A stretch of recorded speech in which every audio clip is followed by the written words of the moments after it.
Hello, everybody. Welcome to this Raw Rozy Confessions of a Light Leader. I am delighted to be here with the super awesome, bodacious, femme power extraordinaire, Claudia Chapman, who we have an awesome story of how we actually met. So if you are joining us for the first time, you've never been here before, you're in the right place. I promise this conversation is all about true feminine power. And I've purposefully poked the bear or the womb there for us to truly explore what this actually means from both my perspective and also from Claudia's. And we know we will have different perspectives and ideas around this. So this is not about everyone singing from the same hymn sheet. This is very much about us sharing our concepts, ideas, wisdom, knowledge, our methodologies, everything that's there to help us to bring a multifaceted diamond to life, because really that's what we are as femmes and as masculines. And as we're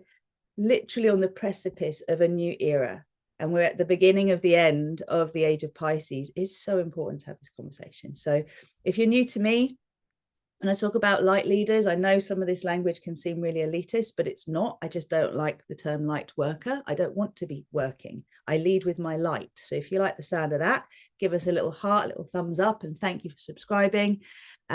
These days, I'm calling myself a multidimensional maverick because I work with Trailblazers, those of us who are co-creating new earth paradigms and creating new from old through the power of our imagination. So once upon a time, this was about coaches and healers and therapists, and now it's very much about conscious creatives and those who are daring to innovate, which is exactly what Claudia is doing. So, Claudia, I'm just going to read out your lovely, short, beautiful little bio just so people can get a sense of you, and then we can get going with this phenomenal conversation. So, Claudia is a women's empowerment and sexual trauma coach, Kundalini yoga teacher, Reiki master, and somatic healer, supporting women who have survived trauma and are ready to reconnect with themselves. As a survivor of sexual trauma, her own healing journey has led her from silence and shame to reclaiming her voice, pleasure, and inner power. And she creates sacred, trauma-informed spaces where women can heal disconnection from self through somatic healing, nervous system regulation, intimacy repair, and the integration of feminine and masculine energies. The lovely Claudia guides women from survival into safety, trust, and embodied self-love. So I love that you say here your work supports women in reclaiming their sovereignty through pleasure, power, and purpose. And I'm just so there with you on that, because reclaiming our creative, sexual, fertile energy is so important. And recently in my conversation with my chat GPT, they said to me, you midwife sovereignty. I was like, bang, I'll take that. So what would you like to start with today, Claudia? Thank you for that introduction, Rosie. So lovely to be here. How would I like to start today? I think I don't know. Should we start? I think maybe we should start with how we met. Should we start with the how we met? Go for it. So we met at a lovely, beautiful festival in the mountains in Spain, where Rosie was doing an embodiment practice with her beautiful star piece, energy and vitality, and it was just beautiful. And then we kind of were chatting afterwards, and we realized we're both Leos and we're both born on the same day. I opened her book, and there it was, August the 12th, and I was like, oh my gosh, my sister. And we both like red hair. Mine's not very red at the moment, but when I have it red, it was like, yeah, this is my sister. And so we started talking about the fact that we're born on August the 12th, which is always a really poignant time of the year with the Lionsgate portal. And there's always a meteor shower. There's always a meteor shower or a solar eclipse, and sometimes a lunar eclipse. But mostly I think solar eclipse is on the 12th of August. So it was like, yeah, we've got this destiny, we've got this destiny. And it feels sometimes quite like a lot, like when it's placed on you, like you're born on this date and all these things. It's such a, an amazing time to be born, and we have this sort of blueprint or coding, if you like, that there's an expectation. So I think throughout my life it's been interesting trying to live up to that expectation. I don't know about you, Rosie, but it kind of feels like you have a responsibility, and are we going to do something useful that isn't like in the egoic mind? Because as Leos, we can be in the egoic mind. So it's kind of, I feel like we've kind of got to a point where we've grown up and we've realized that, well, I can speak for myself, that using that power and that strength of being a Leo is actually about giving back and serving and getting less, getting out of my own way and the egoic mind. And like now I feel like I finally come into myself at 54 post menopause, and serving the feminine and the masculine, but particularly serving the feminine and serving the masculine through the feminine is what I do. Yeah, baby, you do. And this is the thing, is like I'm going to check everything just to make sure we're all good with YouTube in a second, actually. But the main thing really, if you are on YouTube, can you just drop us a little message and let us know that all is firing up, because interesting things have been happening. Yeah, we're live, we're all good. So I'll keep an eye on any comments anyone has in the chat box. So please do comment if you have questions. And if you get triggered, please stay with us and move through it. Tell us. Because this is the point, is we all tend to walk away from what we find uncomfortable, and turning towards it, leaning into it, getting curious about it rather than judging it is really important. At the same time, there are times when it's important to walk away. The fight, flight, freeze, fawn response is all there for a reason. And we'll unpack that as we unpack the menopause and wars and what our true feminine power really leads to. Because as you said, we met at the Sacred Reset workshop, which was where I was taking people through our repatterning our developmental sequence from sort of when we're born through to the early developmental stages of our existence. Because most of us somewhere along the line have had some kind of trauma events occur, often the birth, which is my special area, and pregnancy, where we end up kind of having a separation between our human and soul self. And I think what both of us have in common, or I know, not I think, is this awareness of the feminine from the human perspective, but also from the soul, esoteric, beyond the physical. And actually recognizing also, regardless of our gender or whether we want to identify with a gender, I would say we have an inner masculine and an inner feminine, an inner yin and an inner yang, an inner mother, inner father. And, my big thing that I love to talk about is we're not going back to the matriarchy. We're not going backwards. We're going forwards. We're synergizing, taking the best, leaving the rest, from the age of Pisces, the age of Taurus, when the matriarchy was rife, into the age of Aquarius and the divine child. So even what you were just saying there about ego, and, let's start with this. What do you define as the ego? And I can sort of share what I take from that as well.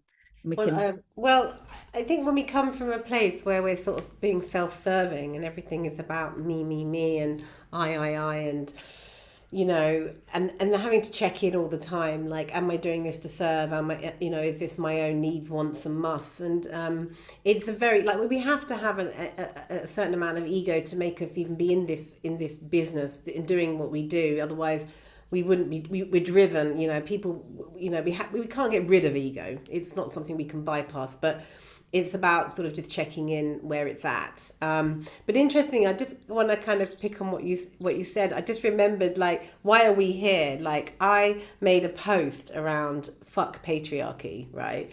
And Rozy contacted me straight away, or wrote on the post, and then said, look, we must talk about this. And this is the part where the ego could come into play. Now, my ego could have been like, well, why are you like dissing what I'm saying? But I didn't. I'm like, no, we need this conversation.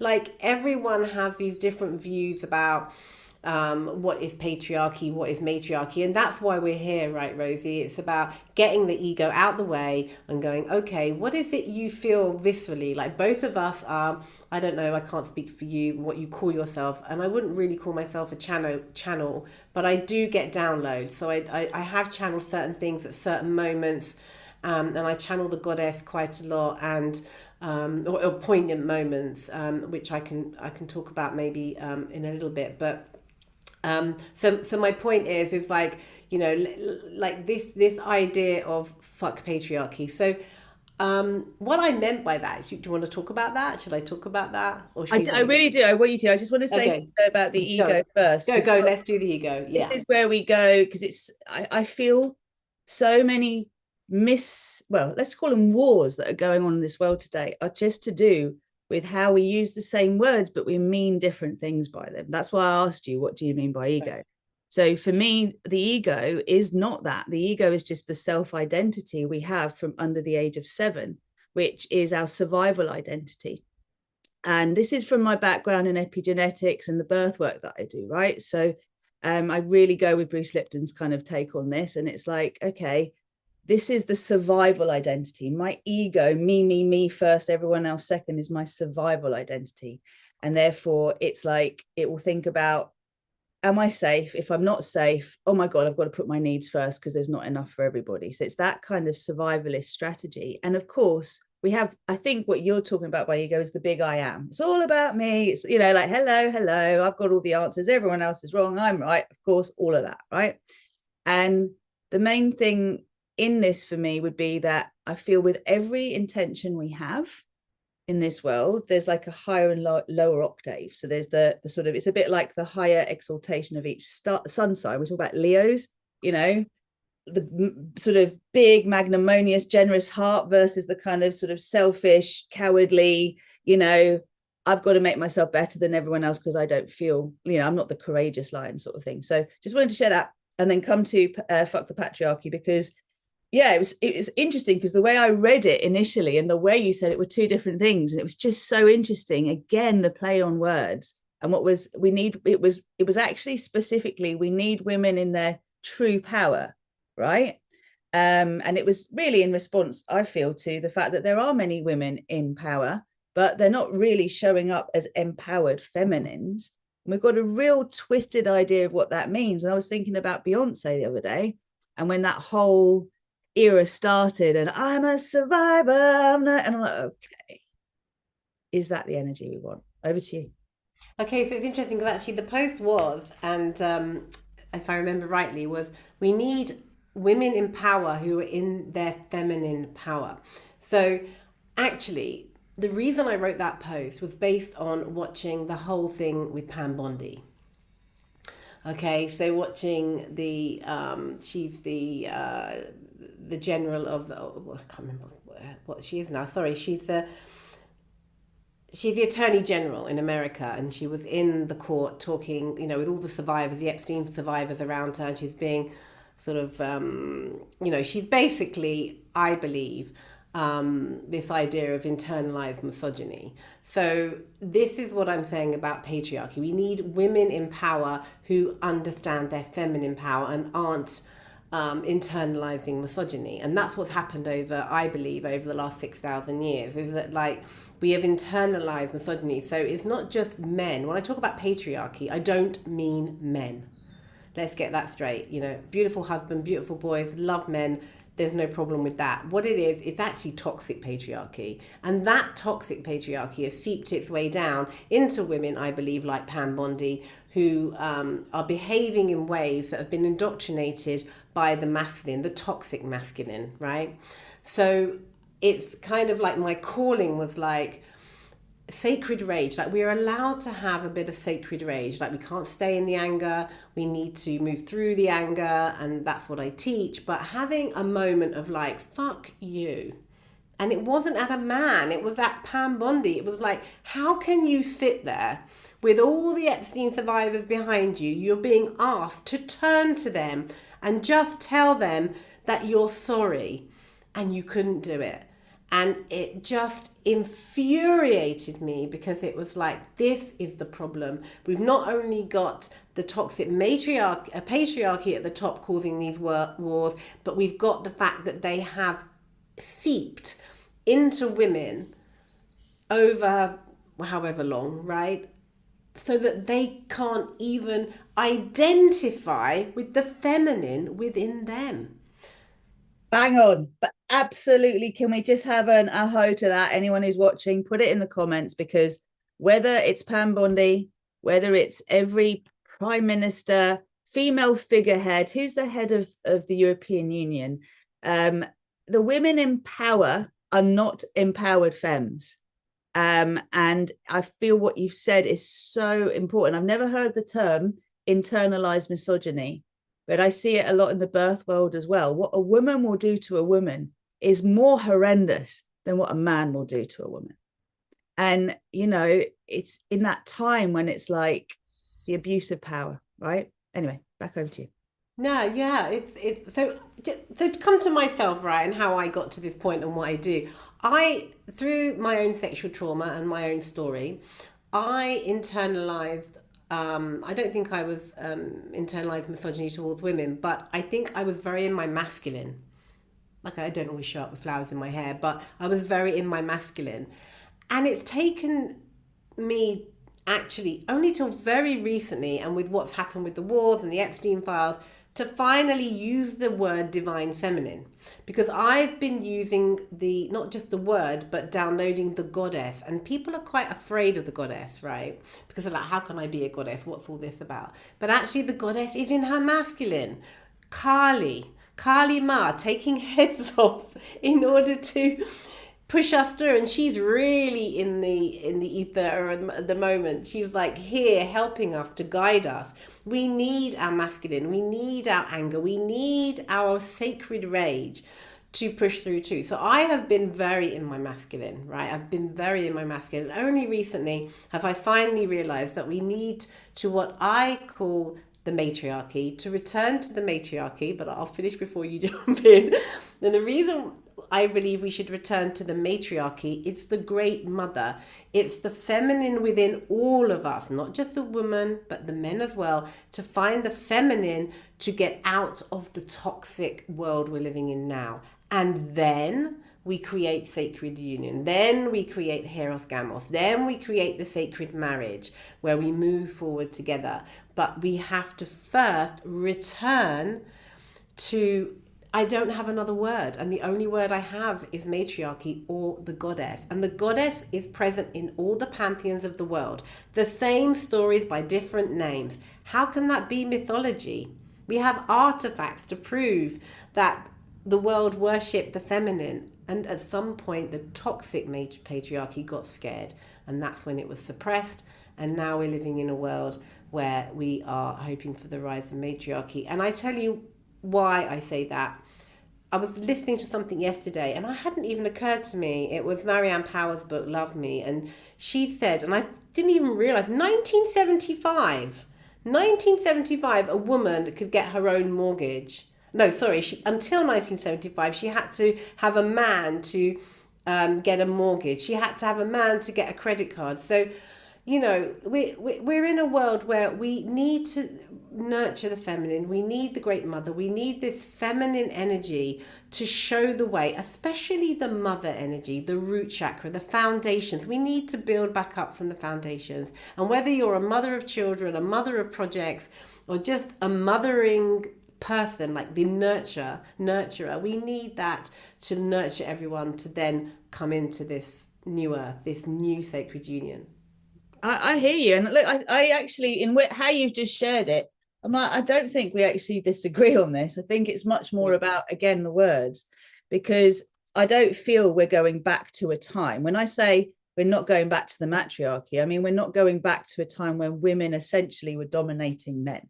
Because when we actually look at things historically, right, we've had this time when the feminine were the leaders and in power, and we've had this swing pendulum where the men have been in power. And the question is, what happened there? How did that happen? Why? And there's not one answer, there's many. I was fascinated by a book called Sex at Dawn. I don't know if you've actually read it, but it's about whether we are naturally monogamous or polyamorous. And at the time, the reason I was looking at it was I was in an unhappy relationship. You know, I had some of the bits I wanted, but I didn't really fancy my partner. He was secure. You know, I feel bad saying this because he's a lovely person, but just wasn't the right person for me. And 10 years I oscillated in and out, right? Then I was like, well, I know, we'll just have an open relationship. You know, so I was trying to find my way. Anyway, this book helped me to understand that in the time of the matriarchy, when men didn't know whose children were theirs, they had a very different way of showing up, if you like, and they tended to be guardians to their sisters' children rather than their own children. And the men didn't have the stable home base, the women did, right? So there's this sense of this is why I was saying we're not going back, we're going forward. We want to take both elements and go, right, what is, we are very good at throwing the baby out with the bathwater, that term, right? And it's just like, oh, well, how many good heart-centered people decide to be atheists because they eschew mainstream patriarchal religion, and they don't realize there's a connection with the divine that has nothing to do with someone in between being a spokesperson, right? I feel energy, the heaviness of the even in Kabbalah. I love Kabbalah, but having actually been in the energy of the church, of being around those who are the mystics, holding, it's heavy. Oh, I don't want to be in that heaviness, but I equally appreciate that there's weight to it. So this is the thing, is it's not either or. And what you've just said about the goddess and the matriarch, we're actually redefining, what does it mean to be mother? And is Kali Ma in her masculine, or is Kali Ma actually an aspect of the goddess? We have the phases of our cycle, right? And God help you, a few days before my cycle, I'm like, everyone off with their heads, no, they could just die, I don't care. And it's that simple, right? The next time, oh, bless them, I'll go give them a cuddle. But what does it actually mean for us to be mothers without self-sacrificing, without being bottom of the list? How can we own our power and go, that's bullshit, that's BS belief system, like you said about whatever her name is, Pam Bondi. Fuck you, what are you doing? We've got to activate, that's a trigger. But when we act out from that trigger, and you said something earlier which was beautiful, I call it metabolizing, but you move it through your being first. You have to move it, and then you come to a place where that trigger has been brought to the surface, your own stuff around it, whatever tools you use to transmute density to light, to come into your center, so you are not acting from the extreme of you, which is a reaction, whether it's following orders or rebelling entirely. Coming to that place where you can come to neutral, get the bird's eye view, and then go, right, what's the best course of action here, when we've got the space and time to do that? Obviously, if we're running for our lives, well, you're running for your life, you're in your sympathetic, you're just going to do what you do. But I feel that this is what I wanted to have the conversation about. What does it mean to actually be in our power, our feminine power, to own all of our shadow and all of our light, to even question things? I was having a conversation yesterday with a myofascial specialist, someone who's in the human garage world, and even about women, and the fact that we honor as part of our goddess energy that we, sorry for this, but you know what I mean. I was doing it too. We have a monthly cycle, for example, and yet some of the stuff I've dug out over time is that we were never meant to have a monthly cycle. That's crazy. We were only meant to have a cycle when we wanted to conceive. The rest of the time, what would be the point of that? Right? So, isn't it fascinating? We bring people together. Notice I said people, not women, right? Bring awakening humans together and go, what have you learned about this? What have you learned about it? What do you know? Rather than, I'm right, you're wrong. We don't need to go there. Back to you. Oh no, we do not need to go there. And this is what the issue's been. Everyone thinks that we need to choose, like we need to be this way or that way, and it's just not the case, because through my work as a Kundalini yoga teacher, I know you're a yoga teacher as well, like it's all about coming into the Sushumna, coming into the balance, the central line, and being aware of our masculine and feminine and working on it daily. So, I know you have a sadhana as well. Like you have to have a practice every day, an embodiment practice that allows you to move through all of this and to recognize your masculine, recognize your feminine, and to bring it into harmony. And when you're in balance and when you're in harmony in the world and when you're moving through in authenticity, you're recognizing the and both. You're recognizing both sides of this duality. We keep doing this duality because they're all words, aren't they? It's all bullshit words, right? We keep doing the quote thing because actually that's what it is. We don't have words in the English language for the work that we do, Rosie. So we have to do this thing, don't we? So it's this thing. So, that's it for me. It's like having a daily practice. I've been doing this practice for 6 years and I do it every day and I share it with others, but it's my practice. But it's a way that I move through the goddess archetypes in the body. And so how they link to the chakras, and this is what I do, and this is part of my methodology of you as well, is that we have to remember every single day, viscerally, in our bodies, not in the monkey mind, not the mind that tells you bullshit, that keeps regurgitating shit every day to you. We have to be in the body, and we have to keep taking the center line. And yeah, this is so important, because when you get into that and you start to realize that, and you start to feel that viscerally, then that's what I hope for everyone. I hope, whether it's in the masculine, I have some men that do my practice, tends to be the polyamorous sort of non-binaries, which is fabulous. Of sort of got a little following of the masculine as well, which is nice. But I want more men to do it as well, to be honest, because when men realize that they're not being shut out, and it's not about shutting them out and fuck you, it's about bringing them in and saying, hey, look, you can be in this embodiment too. And we want to meet in that place. And so we were talking earlier about, like, I've spent 18 years, and my husband's very sort of corporate male, trying to get him into his feminine, as I've been trying to work more into my feminine as well. And actually what's happened, finally, we've met at this point after 18 years, where we get each other fully, and we're able to, like, do more things together, because we're not sort of in this place of, well, I'm the masculine, you're the feminine. So yeah, I love that. I mean, I'd love to. We've got Lion Girl in here. She's like, whoa, this is raw. I'm like, yeah, man, it is raw. And this is it. We're really intending, like, our intention is to bring source through this conversation, right? Because we want to unite. Well, one of the things we said before is, in my world, all these titles, I'm like, God, what do you want to call me? I'm co-creators of Paradise Earth. I'm a multidimensional mental, blah, blah, blah, blah. I founded the Star Peace movement. That's really my thing, right? And it's like, the whole thing was about uniting towards a common intention, rather than people will tend to unite towards a common enemy. What if we unite towards a common goal? And in my world, when I kind of got this latest iteration of a soul mission as a channel, it's because I had a booming male voice in my head wake me up and say, Rozyglow, in our universe, the light has won, Star Wars is over, it's time for Star Peace, go forth, spread this message. I'm like, what? And it was about, what I was shown was all the galaxies in our universe that wanted peace outnumbered the universes that wanted war. The galaxies that wanted war. And to this day, I found out 2 days ago that there's a black hole that has reawakened in our universe, which has been dormant for 100 million years. And in my book, I talk about the fact that all of the warships were getting ready to leave through a black hole to continue their war games in another universe. And it's like literally all happening. Everything. Off you go. Yeah, off you go.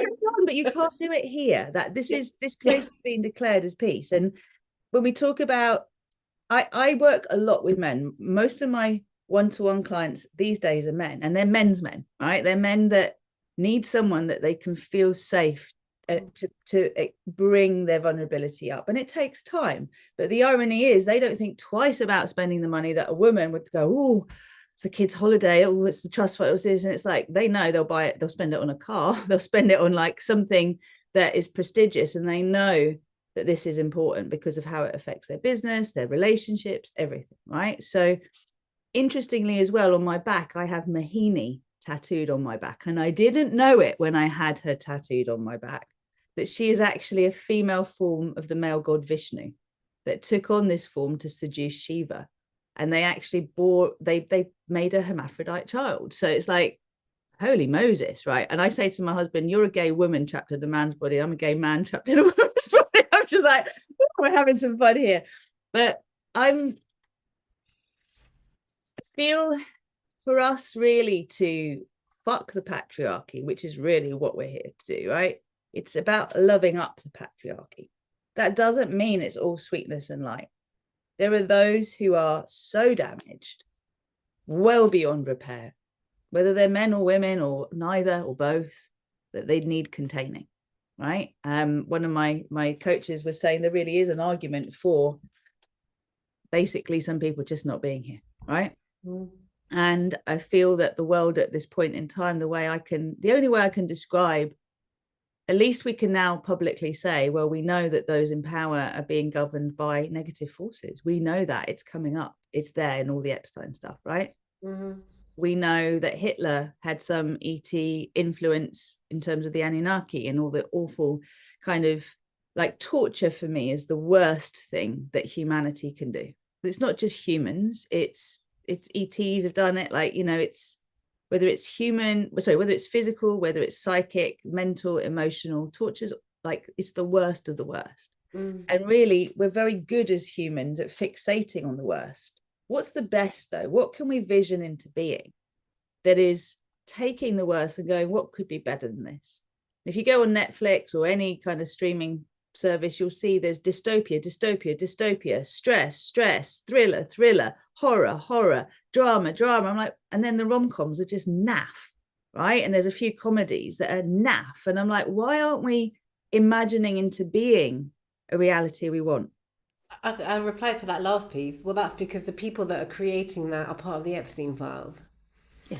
Walt Disney, from what I believe, was the grandfather of Epstein. I've been listening to his niece and trying to work out, and when you try and jack it, it doesn't show you it. But you know, we've been led to believe, like, you know, knights in shining armor, and that's all. You know, that, and all these women are waiting for this guy to come along and pick them up and sort of take care of them. And you know, it's still. And when you realize that Walt Disney was actually a paedophile, then you kind of work out, well, that, you know, let's look at the, you know, Harvey Weinstein, right? So at the end of the day, our illusion of our Maya, our illusion is created on these ideas. So I want to pick up on something else you said. Like, for me, I'm so open to everything, right? But I just haven't got there yet. So the work that you're doing, I'm still kind of feeling into and still trying to feel around the ET stuff, right? So, I mean, I get, you know, Numerian and Atlantis, and I'm starting to feel, but it's something I haven't viscerally downloaded yet. But what I have viscerally downloaded is the goddess. And so I've had moments where I've had really significant signs around that we should be going back to the goddess to lead us into the sacred union. So when I've had these downloads, they've happened at poignant moments, like October 2nd, 2023, 5 days before the war in the Middle East, where my laptop got stuck, I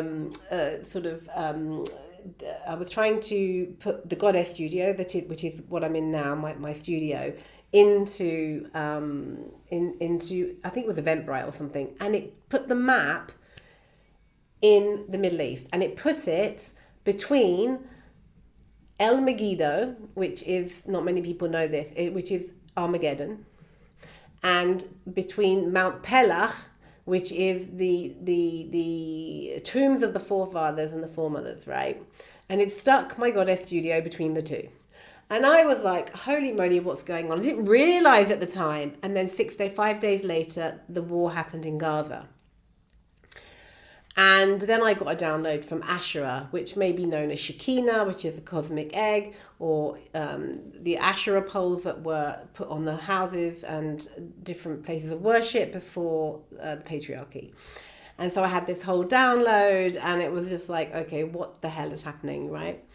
And so I've had these sort of signs. And then I started studying Kabbalah. Now, I studied Kabbalah when I was 21. I lived in Israel, I lived in Sfat, and I lived amongst in this Kabbalic community. And then I left it for like 30 years. And then I decided, right, I'm going to pick up Kabbalah again. I'll be really quick with this. It's not that long.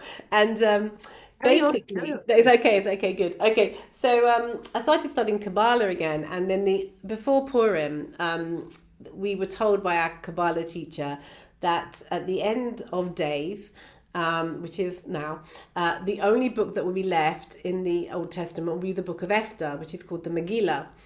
And I was like this, oh my God, what? Everything else dissolves, and all that's left is the book of the Megillah and Queen Esther. And I was like, oh my God, this is like the divine feminine. And even in Kabbalah, this is the belief, right? So I was just like, wow, okay. And so I'm studying Kabbalah. I love the Vedic principles. I kind of I love it all. I'm like, take it from everywhere, because everywhere is saying the same thing. Whatever religion, whatever beliefs, modality, everybody's going in the same direction. We all know that this is about to happen. How it happens, we don't really know. But the nuances are all coming together and bringing us to this point of 0 Aries, right? 0 Aries, 0.0 back. Like when you're talking about physical embodiment as well, like I'm really passionate in my practice about activating the soul and the earth chakra, because I'm like, we're in this 7 chakra system, which is looping us in karma, just like we started this video. It's like, here's the karmic loop. No, we're not doing this. Come to the center. We're evolving beyond it, but we have to not panic, come to our 0 balance, which opens up the 0 point field. Again, I have the i360 in Brighton. You go up the spaceship, get the view, and then decide where you're going. And it's this intention for the highest good. Whether we're talking about monotheistic religions or religions that are talking about many gods and goddesses, they're just different aspects of the same. And like, we're like, why are we fighting about this? I just don't understand. And I think, again, from what you've said, it's essential we go back to go forward. So again, it's so interesting how this conversation's evolving, because you have to look back to understand what's happened to then be able to move forward in a way where you're clear where you're going, right? But it's about not dwelling on the past. And what I'm saying about the fact that we're not going back to the matriarchy is we're not going back to an imbalanced ruling. We have to reclaim our feminine codes, because the distortion, like even if we just go from a starseed human metaphysical thing, humor me for a second, our bloodlines, we are not just survivors, we're freaking winners, right? We are here despite every cataclysm that has ever occurred, known to man, woman, and animal and dinosaur. Here we are, the humans walking on this earth. So somehow, whatever's active in us in terms of DNA and memory, soul, bloodline memory, can be traced right back to the original humans. Whether we were spliced with ETs, whether we evolved from apes or whales or all of the above, because that's more likely, right? In my opinion, most dimensionally, then the situation is one where we're like, all right, well, we've had all of this experience. What we remember, though, where we've been looping, isn't back in the Garden of Eden, remembering the time of the paradise earth that we were here to seed, right? The blueprint. I know don't ask me how, but I just know I'm a paradise earth code keeper. The blueprint of paradise earth. I was one of the originators that came here to activate it. Did we think we were going to be living in a paradise, reality from then on? Absolutely. Did we have a shock? Absolutely. That these massacres and horrible things have happened to show us the worst of what's possible. Now we want to come into what's best. What else is possible? We've really exhausted the darkness, right? What happens if we bring it all to light? That's how I'm seeing. That's what excites me. And I'm like, okay, so what's happening, just like we've been looping in this 7 chakra system, is we keep looping back to the original cataclysm, the original trauma event. What if we are able to trace our memories back before that and actually remember what it's like to thrive rather than survive? So right. Yeah, you can't go forward until you've claimed that. And it's a discussion. It's what does it mean to you today to embody the goddess, right? Because you are not talking about some of the wafy stuff. No, not at all. And it's interesting you mentioned the Garden of Eden, because that's the beginning of the lie. Right? So Garden of Eden, right? The story from the goddess, and it's not a story. Wait. That's what we've been told. Yes, right? yes. Okay. Yes. What if it's not actually? If there's something before that, matriarchy, being distorted, the goddess. Exactly. Before the Old Testament, before 6,000 years ago, that's when, when they dug up in the land of Israel and all the different, it wasn't just Israel, we're talking Palestine, Egypt, Libya, blah, blah, blah. They found, these Asherah poles and all these different artifacts to the goddess, and they've been there for thousands of years. It's all there. But what I was going to say was, so the Garden of Eden, right? The Garden of Eden, the first goddess that I identified with, even in the Kabbalah, her name is not allowed to be said. And I said it in my Kabbalah women's circle, and everyone went, oh, why are you mentioning her? I said, because I am her. And they were like, oh my God. They still come back a year later, very religious Jewish women as well. They're sort of fascinated. I sit there with the goddess in the middle and all the 72 names of God around it. They're just like, what's going on here? But the story is this: Lilith. So the story of Lilith was the first one. And Lilith, basically, just quickly for your viewers who might not know, and some of my viewers who might not know, Lilith was actually the first woman. She didn't succumb to Adam's wishes to lie down and take it. And basically, she was banished from the Garden of Eden, replaced by Eve. She came back then as... I'm holding my necklace. She comes back as the serpent. She comes back as the temptress, and she comes back with the forbidden fruit. And this is like the beginning of it all. The lie started so early that we have just been like sucked in. And this whole, I do believe, I have some religious, I'm Jewish, that's my background. But at the same time, I do feel like this whole lie started at this point, and like you said, let's go back to go forward. And sometimes, we don't stay there. We just go, we have a look, we take what we need, we get our backpacks on, and we move forward. I suddenly had this vision of like actually coming to Pesach, and it's the time of the year when we celebrate when the Jews left the land of Canaan and sort of went into the wilderness. I'm going to see myself with my backpack, probably on my own because nobody agreed with me, and sort of yeah, exactly. I'm moving through the next 40 years.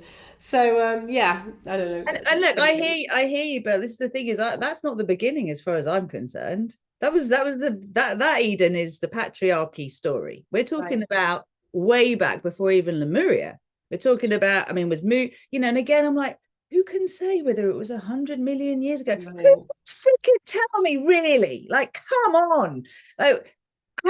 Okay, I really lost my SHIT when I remember a few years ago seeing in, mainstream, I think it was the Times or whatever, the fact that, the reason there's an increase in Caesarean rates is because our brains are getting bigger and they can't fit in the pelvis. And this is from some men. And I'm like, are you freaking serious? We can increase the inner circumference of a pelvis by 30%. What are you talking about? Get her off the bed. Let's just remember what we've been doing for forever, since before you and your freaking scientific no, right?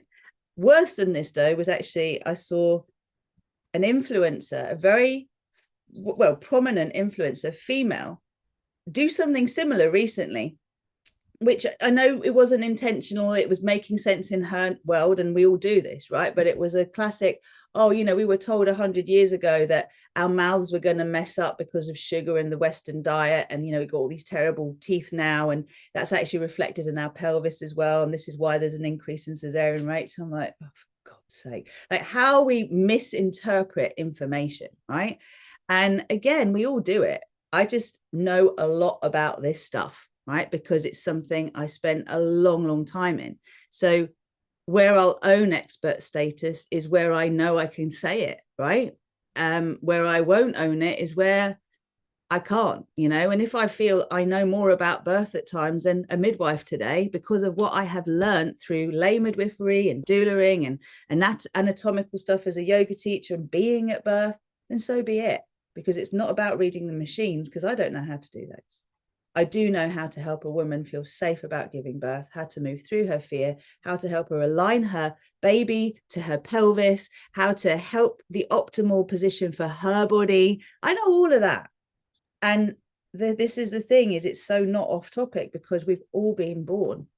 And however we've come into this world is how we do life in many ways, right? So again, we have to reclaim how we have been able to be born through all of time. And let's not just go back a few hundred years and go, oh, so many babies were dying.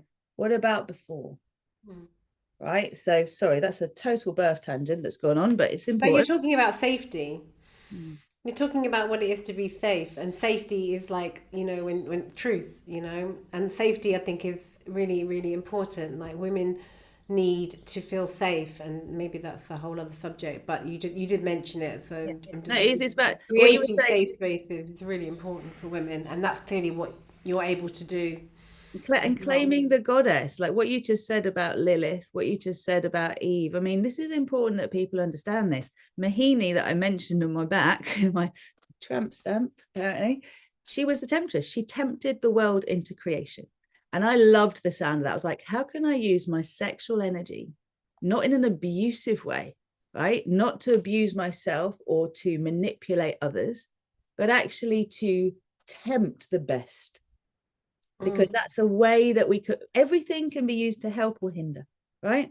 Mm-hmm. And it's, again, it's how we show up, you know, what we're wearing today. Like it's all very interesting, isn't it? Like how we want to present ourselves at this time. And it's not about hiding ourselves any more than it's feeling like we have to distract it. It's weird. I just think I would like us to talk a little bit about female empowerment and what that actually means, because we've evolved from a ladette culture. You know, we've been through all of the different phases, I feel, of almost like a teen to young woman type energy of power. What would you like to say to that? Well, yeah, I mean, feminine power.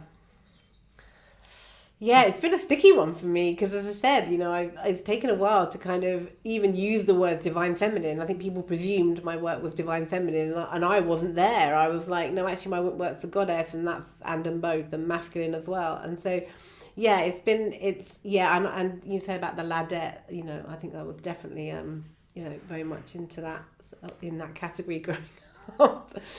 Feminine power. You mean, what does it mean to me now? What it means to me now is this sacred union within myself, and that's what I'm trying to sort of cultivate in women. So maybe should I talk a little bit about my sort of structure? Okay, so my methodology is called the Find Your Inner Goddess method, and it's about stepping out of the drama triangle and into the Shiro's journey through the Find Your Inner Goddess method. This is the bridge. And so when we step away from the drama of the world, you know, the rescuer, the persecutor, the victim consciousness, and we take ourselves out of it and we realize there is another way through this method, through the archetypes of the body, through acknowledging our inner goddess, our inner wisdom, in all that it is, the rage, the temptress, the medicine woman, the warrior, the wise woman, the high priestess. Basically what you're talking about before, you mentioned it too. It's about moving from survival to sovereignty, right? How do we do that? And so we want to be in the Shiro's journey. And, you know, lots of people know the hero's journey or the her story. I call it the Shiro's journey. That's not come from me, that's come from other people. But yes, you know, that's really resonated. So I use that, and that's what my book, still to be published, is going to be about. And it's this method, and it's this method whether it's through the dance, the everyday dance, whether it's working individually on these pieces. Nothing is linear because everything moves in this spiral, the temptress, right? The kundalini energy, the spiral that's around and holding all of this, and it kind of goes up and it goes down. It's not linear, it's not moving from here to here, it's more moving in this spiral. And we kind of, in the way that I teach women, is to keep going up and keep coming down. So, you know, the kundalini awakening, I don't keep people up here with my kundalini, I bring them back down, I get them settled, I get them back into the grounding, into Mother Earth, you know, embodied. And it's all about embodiment. It's all about the somatics, about how you feel viscerally. So yeah, teaching women and couples is where I'm at the moment, into like understanding that we need to, or it's an invitation to start understanding things here. And what I found really interesting is that I've been working with a lot of women in charities, and they've like had, you know, these are women who've had honor killings, these are women who've had severe sexual trauma, you know, sort of very young people who've had like parents who were sort of, you know, drug addicts, and just real severe sort of stories. And they can't even feel their bodies. They don't even know. So when I was doing this to one of, she said, I can feel your hands. No, I can feel the sensation. No, she was doing it to herself. She said, I can feel the sensations in my fingers, but I cannot feel the sensations in my body. And I have been so shocked about how many women can't feel the sensations. They're so disassociated. You were talking about nervous system regulation. We both work with that. And being so at a point where she can no longer feel her body. And like, this is one of many women that is becoming apparent to me, don't even know where the sensations are. What do I feel? So how, when you're teaching them, you have to take them back to the basics of the survival, the roots, and start teaching them how to be connected to Mother Earth. That's why I say about matriarchy, we need the mother to hold the foundation so that we can start feeling ourselves again and leading from the somatics, leading from the body, leading from the gut instinct, actually leading from the heart and listening to the gut. That's why the brain is taking over and everyone's so divided because they're distracted by media and wars and bullshit, right? Yeah, So yeah. that I love what you're saying there, and I think that we've got some interesting stuff here around birth stuff. That's a whole other conversation. So Lion Girl, thank you so much for your comments. I will come back and I'll answer some of those in a bit. But essentially, I love what you've just said here, and the embodiment piece is so important because it is in my methodology. I feel as though we're moving from the era of the matriarchy, the moon era, and the patriarchy, the sun era, into the era of the stars and the divine child, the star child. And what you were saying about divine feminine, divine mother, I use the word divine all the time because I feel we don't have a strong sense of what the divine feminine, divine mother really is without the distortion. And the same actually with the divine father, if I'm honest, and divine masculine. I think we're all finding our way because we've come to believe rage is bad or anger is bad. It's like, no, every emotion is valid. It's what we do with it, right? And how we move through it. So my personal take on the world is that the leaders in this world are birth traumatized. Every one of them has got early life trauma that has kept them in their survival strategy, which then makes them very easily manipulated by nefarious intent, non-physical and physical beings. We're all puppets, right? We're all in some way being influenced by forces beyond our knowledge, wisdom, control. And when we know that, that again brings us into the humility of it all.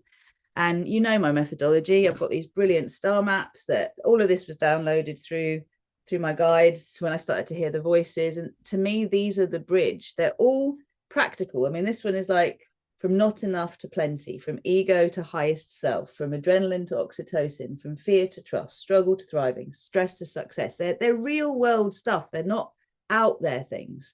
Cycles of creation, cycles of birth. Everything we need to build a bridge from what we don't want to what we do want is right here, right now.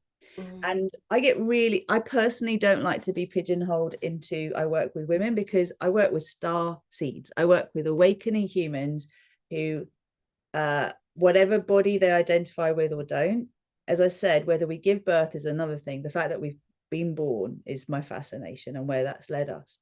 And, it was a really tough one, again, just talking about humility at the start.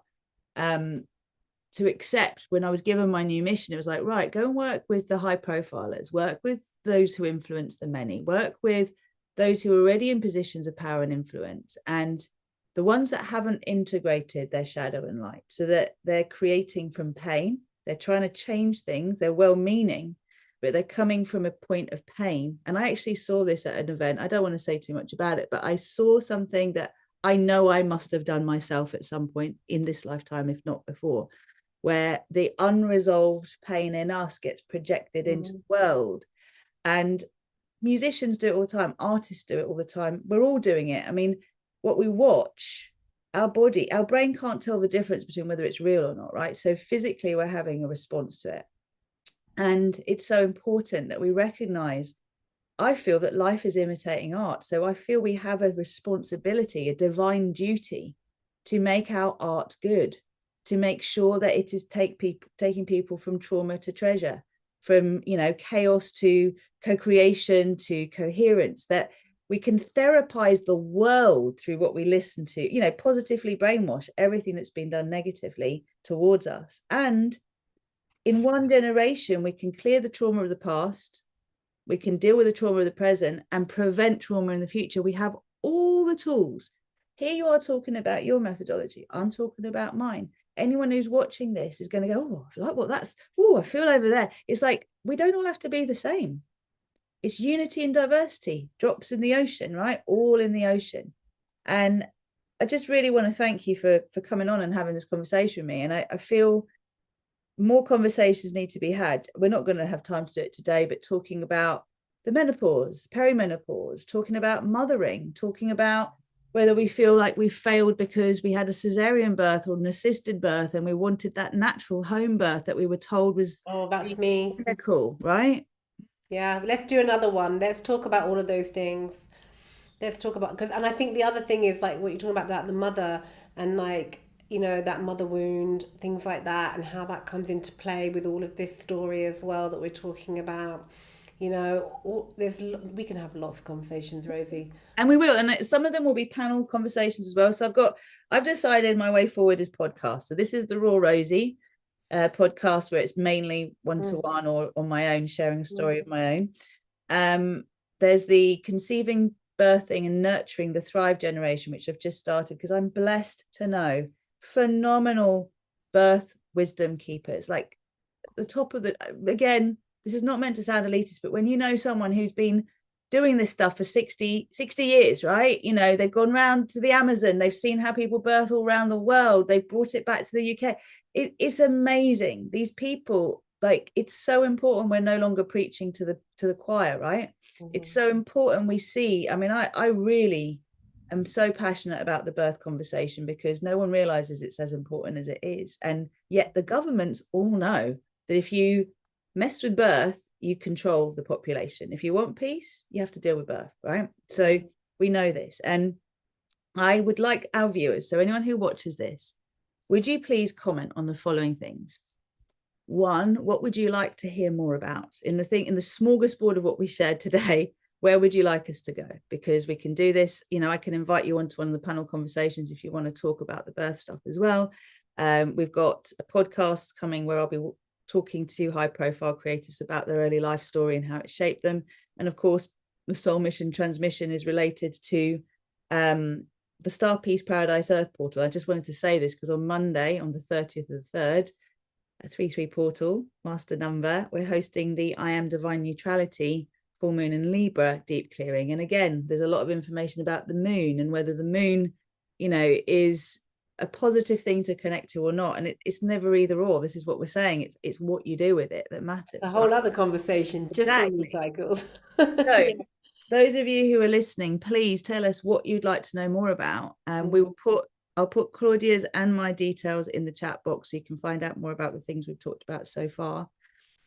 Also, what we would love to know, just out of curiosity, is how do you identify? And I don't mean male, female. If you want to talk about that, then that's fine as well. But I mean, what are the titles you currently use? If you are, you know, one of my coaches has talked about, speak to spiritual entrepreneurs. I'm like, I would never even think in a million years of saying that, but it's how do you identify? What do you call yourself? Are you a coach? Are you a therapist? Are you a light worker? Are you an empath? Are you a soulpreneur? Are you a conscious creative? What are your current, I don't like the word label, but the current identity resonances you have.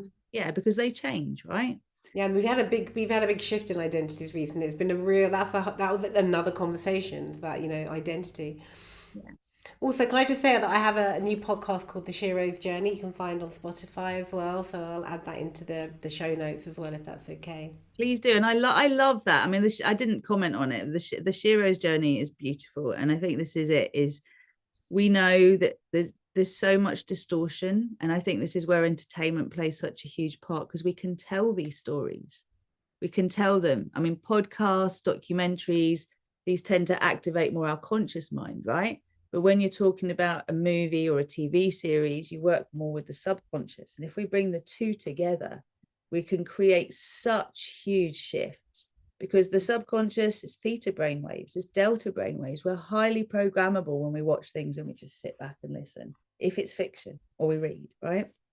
So on that note, just so everyone knows, I've had this awesome orgonite in between us this whole time to transmit the divine feminine codes for everyone to receive. And actually, there's a wonderful man called Tim who creates these, and he's so in his divine masculine is what I would say, but also really holding such reverence for the feminine. And again, everything's shadow and light. So I want to, for everyone who is here, just sending a big hug to all. And if we can, it is important to say that there are a lot of people fighting for change right now, a lot of women who are rising up, who are saying we've had enough, we're not doing this. And I hope we've both expressed here today that there's a place for righteous anger, right? There's a place for rage, sacred rage. But what's important is what we do with it, that we're conscious, we move it through us, we deal with our pain triggers. We don't just go out there. I've done the protesting, the taking to the streets. One of my friends lives in France. They love, I mean, think French Revolution, right? Think French Revolution. It's like off with their heads, off with their heads. And yet, do we want to recreate that cycle? Or do we actually want to claim our power, anchor it so deeply and amplify it so exponentially that the old world just dissolves because we are holding the frequency of the new world? Doesn't mean we don't take to the streets. It's how we take to the streets. It's the energy behind it. I personally won't go to any anti anything because I'm like, if you're anti, you're still divided. You're in duality. It's them versus us. And you know what? We've already lost. We've already lost. So if this triggers you at the end of this conversation, that's okay. It's the start of another one. Let me know what you feel. And if you are an activist, the most important thing you can do is keep moving your pain, like metabolizing your pain, whatever's got you to this point that you're like rah about something, so that you can have the impact you want in this world. And it doesn't just get put out and you lose your voice. Anything you want to say to that before we finish? No, I was just thinking about the march this weekend. There's actually like a dance for hate, so it's against hate, sorry, and against hate. Yeah, no, yeah, no, yeah. So it's kind of like, yeah, the against, not so great, but I think the idea behind it is that we come together and sort of move our bodies in order to, yeah, to like, you know, it is changing. dissolve. It is changing. Yeah. It's about, yeah, it's not about sort of saying anti anything. It's about saying let's all come together and yeah, dissolve what we're going through. And the best way to do that is through your body, whether it's raving, doing what I do, Kundalini yoga dance in the morning, or whatever it is Rozy does. It's like just move your bodies, right? I have the guy keep the conversation open. Keep the conversation going. All my Yeah. yoga, all my yoga classes are channeled classes, right? I obviously know how to teach safe yoga and I've trained in many different methodologies, but the way I work is to read the room. That's how I work. You know, I'm a channel and move what shows up, we move with it. And this idea of, what do you say, dancing against, was it against hate, did you say? I don't know what the actual word. Let's take out the word against, because we don't want to be like against, do we? But it's not anti. It's like, you know. This is where people are at right now, though. So if someone watches this, it's in London, and it's tomorrow, and it's at, I think it's at 12 noon, and I'll tell you what it says.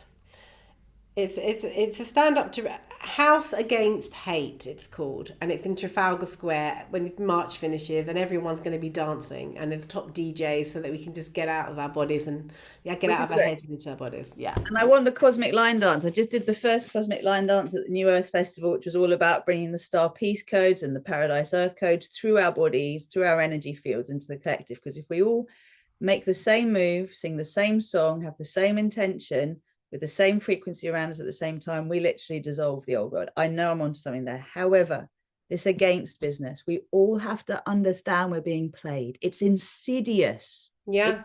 It's insidious. Just watch out for it. Anyone who is standing up now to basically, I don't want to say against, but what's the word? There are words we can use and bring them into the divisive. It's divisive. It is divisive. But what can we say?